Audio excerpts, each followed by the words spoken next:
ഉദാഹരണമാണ് നിലവിൽ ഒരു ലോകമഹായുദ്ധമുണ്ടായാൽ മനുഷ്യൻ 20,000 കൊല്ലം ബേക്കിലേക്ക് പോകുന്നതാണ്.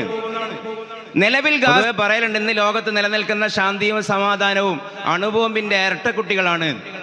മനസ്സിലാവുന്നില്ല എന്ന് തോന്നുന്നു.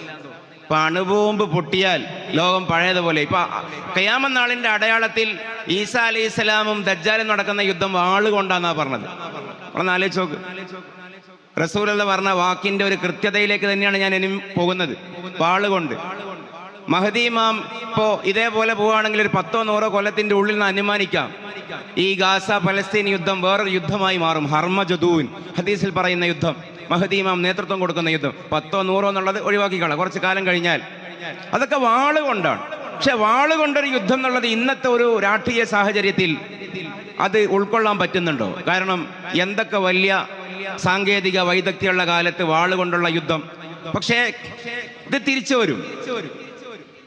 വരുന്നതിന്റെ നമ്മുടെ മുമ്പിലുള്ള ഉദാഹരണമാണ് നിലവിൽ ഒരു ലോകമഹായുദ്ധമുണ്ടായാൽ മനുഷ്യൻ 20,000 കൊല്ലം ബേക്കിലേക്ക് പോകുന്നതാണ്.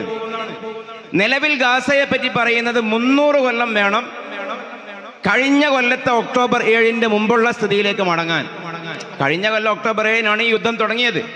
നിലവിൽ ഗാസക്ക് കഴിഞ്ഞ കൊല്ലത്തെ ഒക്ടോബർ 7 എത്താൻ 300 കൊല്ലം സഞ്ചരിക്കേണ്ടി വരും. 300 കൊല്ലം ബേക്കിലെത്തി, എല്ലാം തകർന്നു.